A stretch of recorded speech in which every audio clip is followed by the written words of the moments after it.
The scripture reading this evening comes from 1 Samuel chapter 10, verses 23 through 24. So they ran and took him from there, and when he stood among the people, he was taller than any of the people from his shoulders upward. Samuel said to all the people, "Do you see him whom the Lord has chosen? Surely there is no one like him among all the people." So all the people shouted and said, "Long live the king."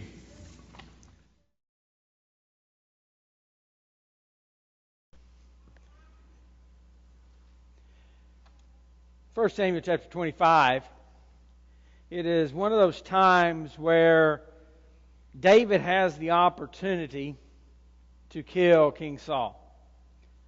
David has been anointed king.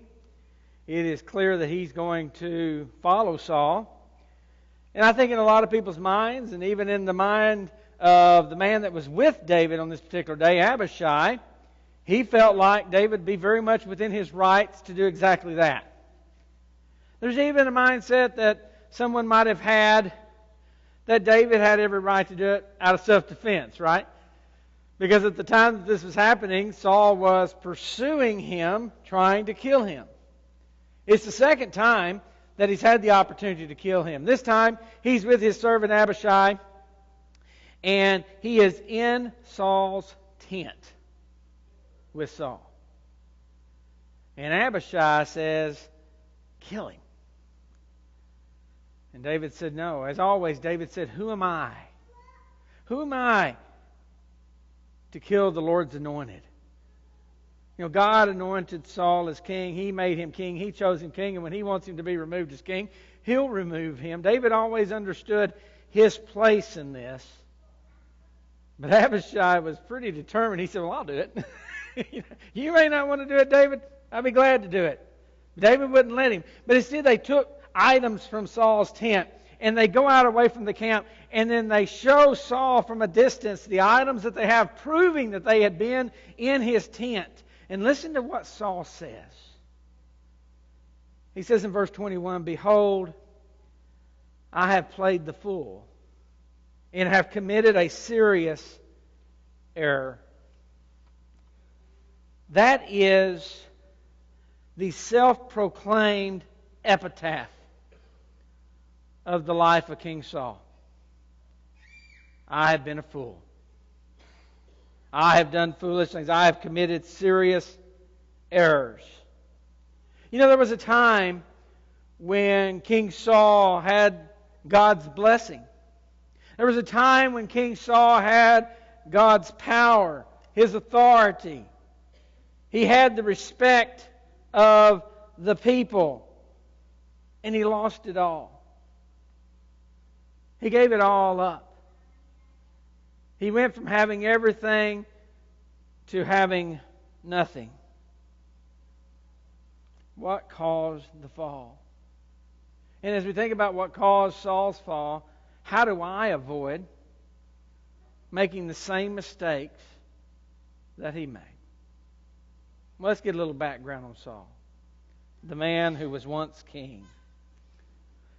Ever since Moses, the Israelites have been ruled through the judges and others by men that were appointed by God. Men that came up in particular circumstances and would take control in situations to help the people overcome certain situations throughout their time. They had appointed leaders at times. They didn't always have a singular leader over the entire nation. God was ultimately to be their leader. In 1 Samuel chapter 8, in verses 1 through 6, though the people said, "We want a king like the nations around us." That's what they told to Samuel. Probably one of the best judges that they ever had. But when they looked at Samuel's sons, who were not good men, they didn't want them. And most likely, at the end of the day, they would have never been chosen by God. But they wanted a king like the nations around them. And God told Samuel, "They're not rejecting you, they're rejecting me." But yet God, even in the fact that they were rejecting Him, God still gave them what they asked for. And He chooses Saul in chapter 9 and verse 2. And Saul fit the image of a king, didn't he? I mean, when you looked at Saul, what was read just a moment ago by Cody, was that he was literally head and shoulders above everybody else. That if you saw a crowd of Israelites standing out there, his head's up here. I always used to laugh in the invitation song in Miami, Oklahoma. We had about a 6'7" guy, and you'd have all the people right here, and then he would go up like this and be way up there above everybody else. And it's almost like it was with Saul. Saul was a formidable presence. He's what you would think a king should be. He was that physical idea. He's what the people were looking for. It's going to be a great contrast to the one that God chooses, not based on his physical appearance, but the one that he chose because he was a man after his own heart. David is not going to be that kind of king. But yet he's going to be the king that God wants. But he fit that image. He was very physically appealing. And Saul began as a very modest man. He began as a good person. We see in chapter 9 and verse 21 that Saul says, "Am I not a Benjamite, of the smallest of the tribes of Israel? Am my family the least of all the families of the tribe of Benjamin? Why then do you speak to me this way?" I mean, he was humble enough to go, I don't get why you're even saying I should be king. I'm really nobody. So he had a humble beginning. But somewhere along the way he's going to lose that. Somewhere along the way that good character that he had at the beginning is going to erode. His humility is going to give way to pride, to jealousy, to impatience, to murder, and to rebellion. Well, let's look at this erosion of his character as he reigns. And we're going to look at it in three different events. The first is in 1 Samuel chapter 13. And Saul was with the army. The Philistines continuously came into the land during the time of harvest, and they would raid the land, and they would take the grain that was being harvested at that particular time. And they were in the land at this particular moment. And Saul was waiting. He was waiting for the blessing. He was waiting for Samuel, the man who anointed him, the man who made him king. He was waiting for him to come and to offer this blessed offering so that they could then fight the battle. Samuel didn't immediately come. 7 days went by. And men in Saul's army began to leave. They began to run away. They began to be scared. And so Saul said, well, I'll just take it on myself to do it. I won't wait for the Levite. I won't wait for Samuel. I'm going to do it. And he offers a sacrifice. And look at what it says in verse 10. As soon as he finished offering the burnt offering. Boy, you're talking about timing, right? I mean, it's perfect timing. Because the minute he finishes the burnt offering, guess who shows up? Behold, Samuel came. And Saul went out to meet him and to greet him. But Samuel said, what have you done? And Saul said, because I saw that the people were scattering from me, and that you did not come within the appointed days, and that the Philistines were assembling at Michmash. Therefore I said, now the Philistines will come down against me at Gilgal, and I have not asked the favor of the Lord. I love this statement right here. So I forced myself to offer the burnt offering. Yeah, it was a real sacrifice.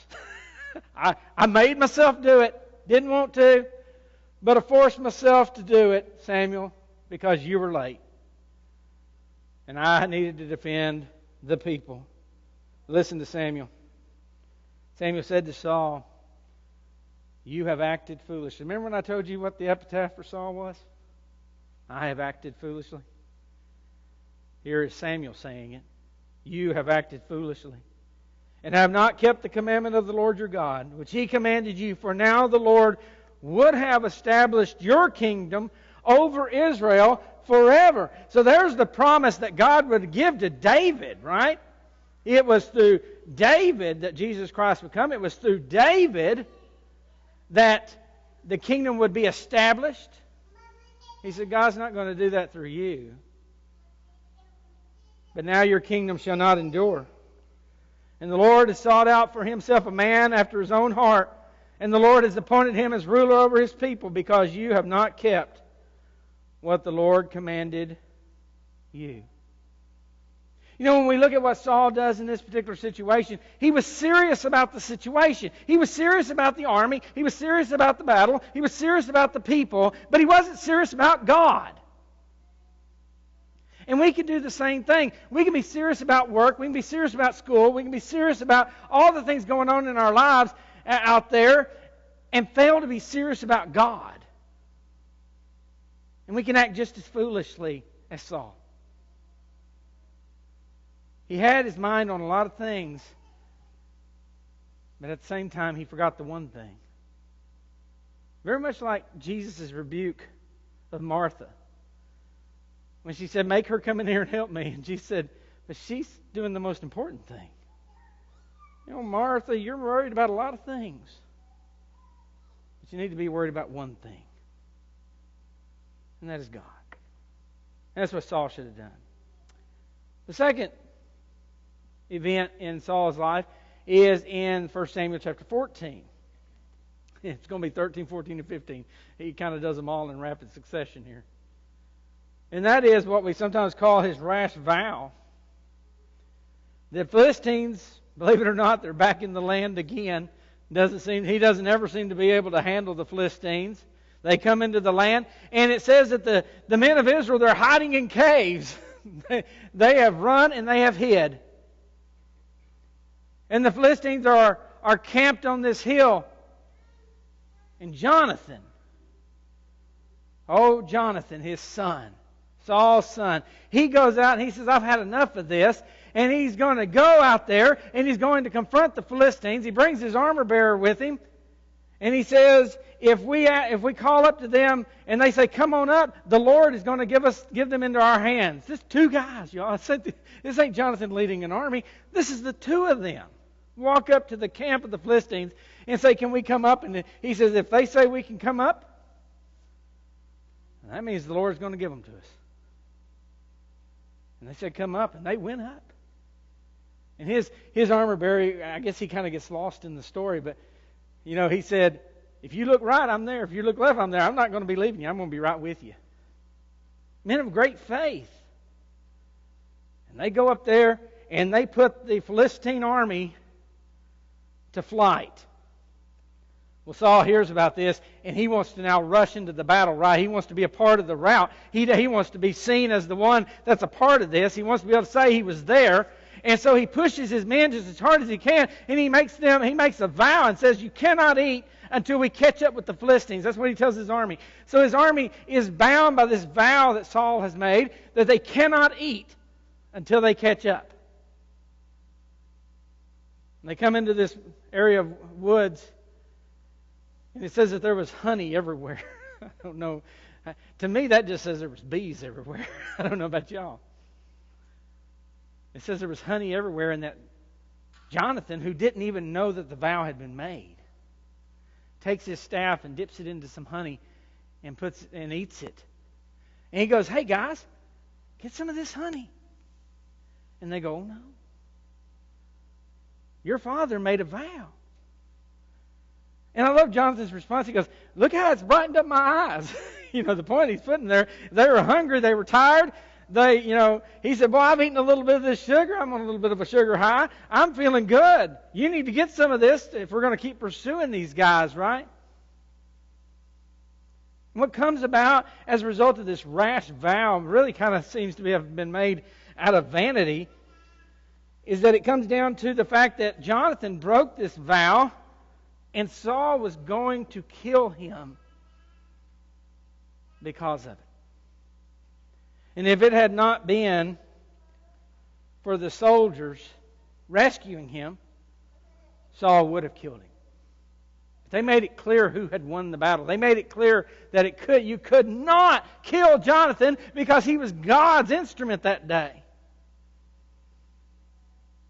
But Saul had allowed his vanity to cause him to make a foolish vow. Last of all, in chapter 15 of 1 Samuel, God tells Saul to go and deal with the Amalekites. a problem that had gone all the way back to the time of the Exodus when they were attacking on the outskirts or on the stragglers of the camp of Israel. And God said that He would deal with them. And He tells Saul, I want you to go to the Amalekite nation and I want you to kill everybody. Everything that breathes there is to die. Women, children, men, animals. You're to wipe it all out. Destroy it all. And that is what Saul is sent to do. And he goes and he conquers them. And he comes back having won this victory. And Samuel walks up. Samuel goes, do I hear the bleating of sheep? Why do I hear that? Oh, well, we just fought this battle. Well, the people, we want to offer a sacrifice. So we took some of the animals of the Amalekites. Kill everything. Samuel says, who's that over there? Oh, that's King Agag, the Amalekite king. Kill everything. So Samuel hacks King Agag to death and then goes and he tells Saul this. He says, has the Lord as much delight in burnt offerings, responding to this idea that we took the animals to offer them to God. Has the Lord as much delight in burnt offerings and sacrifices as in obeying the voice of the Lord? Behold, to obey is better than sacrifice. And to heed, in other words, heed the statements of God or the commands of God. And to heed than the fat of rams. For rebellion is as the sin of divination, and insubordination is as iniquity and idolatry. Because you have rejected the word of the Lord, He has also rejected you from being king. So we see he just slowly goes down this pathway where one thing after another, he makes a choice outside of what God has said to do. And it's not long before we have the phrase said that the Spirit of the Lord left him. In other words, the blessings of God were taken from him. He became miserable. He begins to pursue David, wants to kill him. We come to the time in which, in chapter 25, where David spares his life. All the way down to the end of his life, just shortly before he dies, he goes not to God. Doesn't seek God at the tabernacle. Doesn't seek God's wisdom from a prophet. He goes to a witch. The witch, the woman who was a woman of divination in the city of Endor.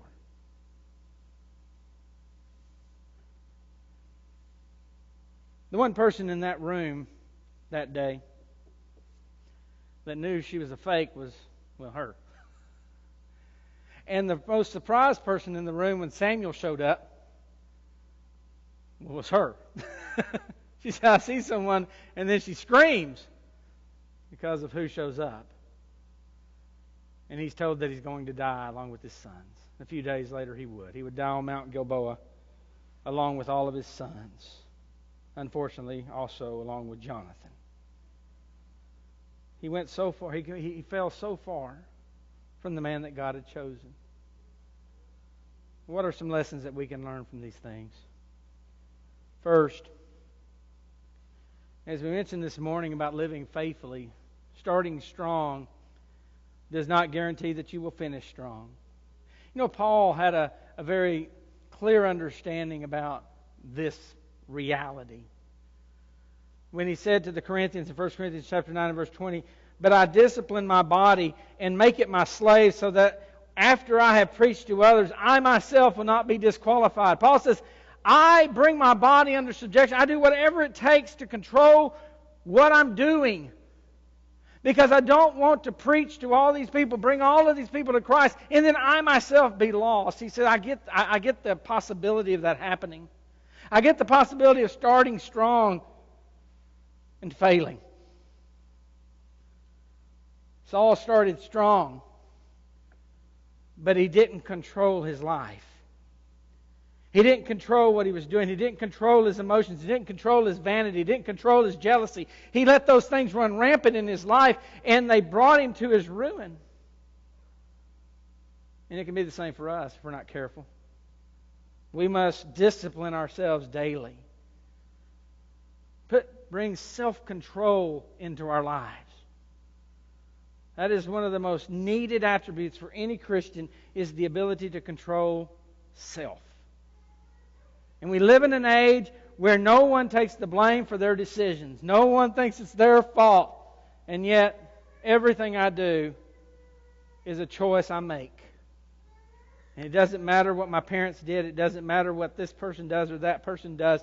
It only matters what I choose to do. And I need to discipline myself so that I don't just start strong, but that I finish strong as well. Second, never act presumptuously in regard to God. It was presumptuous for Saul to think that he could offer a sacrifice to God. It was presumptuous for him to think that God would accept that. It was presumptuous for him to think that he had reasons for not obeying God in regard to the Amalekites.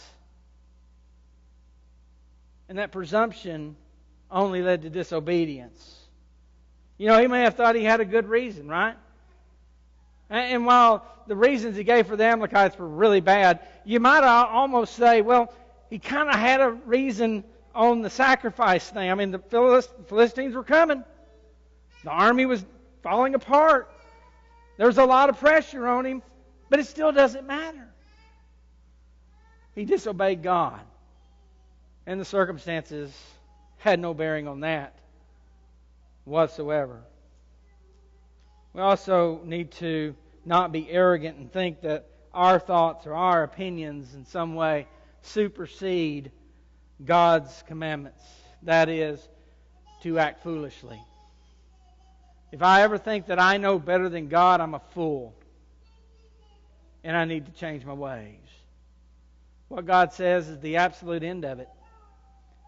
And, you know, sometimes people say it's my way or the highway. Let me tell you what, it's His way, because there is no higher way for us. And that's the only way that will get us to heaven one day. So don't be presumptuous. Also, don't allow your foolish decisions to hurt others. You know, Saul should have owned his bad vow. He should have apologized for making a vow like that. He was willing to kill his son over it. I mean, there may have been, you know, we certainly see this great jealousy that existed with him to anybody that the people thought was better than him. We see that with David, and it seems like that probably was in play. Jonathan was the hero, not him. He couldn't even get to the battle in time. But Jonathan was the hero, and he was willing to kill him. Folks, when we make foolish decisions, let's not allow those decisions to hurt others. Let's try to correct those things as soon as we can. Sin is foolishness, and sin is going to hurt us, and sin is going to hurt others. Maybe we do away with it in our lives so that we don't bring that kind of pain to the lives of those we love. And last of all, do not try to rationalize away disobedience. Oh, well, we wanted to offer sacrifices. Better to obey. That's what Samuel said. Yeah, God has commanded sacrifices, but sacrifices don't mean anything if you don't obey His commands. Obey. Don't try to rationalize it. Don't try to figure out a way to get around it. Don't try to blame it like Adam and Eve. That woman you gave me, the serpent. Not rationalize or try to do away with disobedience. Correct disobedience in your life. Do those things which are right. You know, King Saul reminds us that the starting line and the finish line are not the same thing. And a lot of what goes on in the middle between those two things makes all the difference in the world for us. It is not the one who starts the race, but is the one that finishes it. He could have been a great king. He could have had his line established by God like David did. But he didn't. All because he didn't control his life. All because he allowed things to exist there that ultimately caused him to disobey God.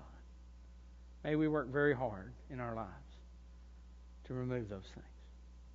Not blame people, not go after people like he did with David, but simply try to correct those things and be what God would have us to be.